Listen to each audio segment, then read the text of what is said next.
Yes. Okay, I've understood that. Let's come to the third issue. Your demand that all areas that are Naga inhabited but are presently outside the borders of Nagaland must be merged and brought together, what you call Nagalim. But I put it to you, if the Indian government were to agree, it would create turmoil in Assam, in Manipur, in Arunachal Pradesh. It would create turmoil, you know that.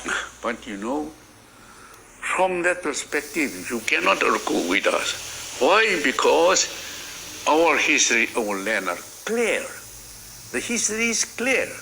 We were never under the Assamese. We were never under anyone. No? So you are insisting that Nagalim must be created by bringing together all Naga areas outside Nagaland. No, you are right.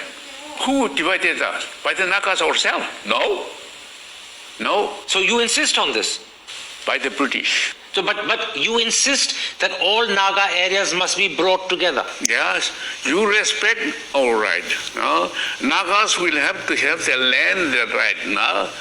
We will also respect yours. Now, Mr. R.N. Ravi, the interlocutor, and also now Governor of Nagaland, in an interview in February to Nagaland Post, said that the government is prepared to consider, and I'm quoting him, a pan-Naga ho-ho, which is a cultural body with no political role or executive authority.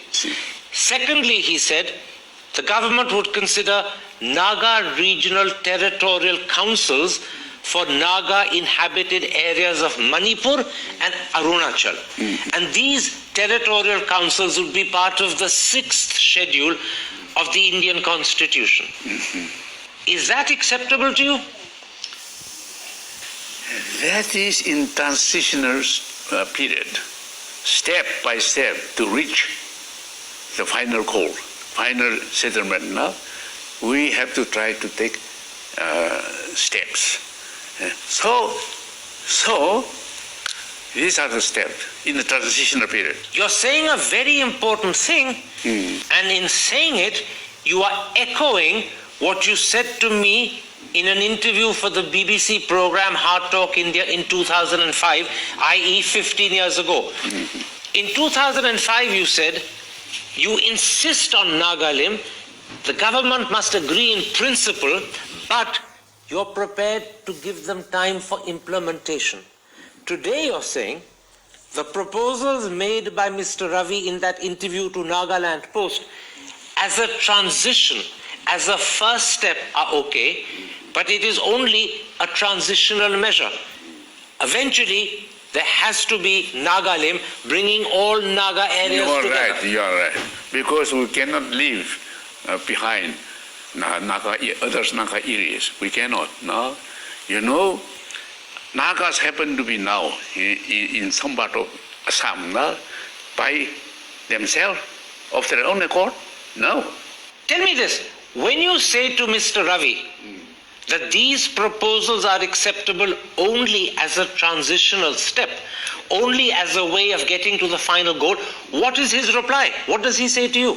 Yes, that is, he also agreed. He agreed? Yes. He's agreed that this is only a transitional measure. Yes. You see, indigenous, transitional. Naga indigenous, the integration.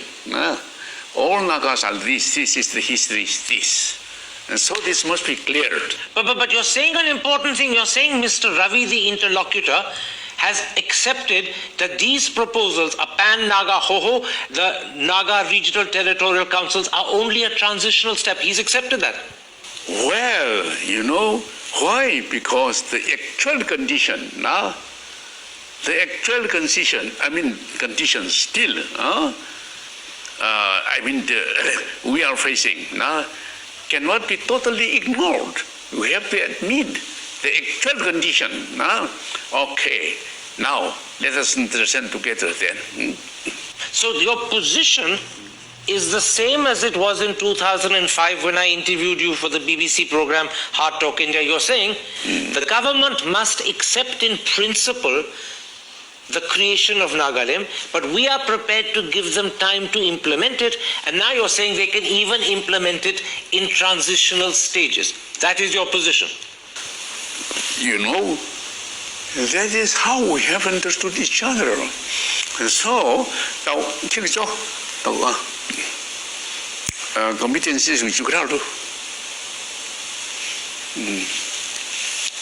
You know, it has been officially accepted By the government.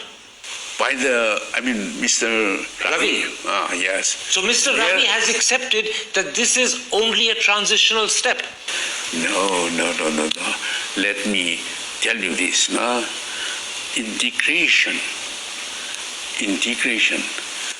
All Naga areas must be integrated. And this is their right. And Mr. Ravi has accepted this. Yes.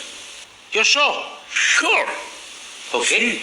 I'll take your word for it. It comes as a great surprise to me, but I'll take your word for it. You know, it is like this. You know, we have agreed in many ways. So, the competencies, how many competencies we have agreed. And now, all these things are being betrayed. By whom? Who's doing the betraying?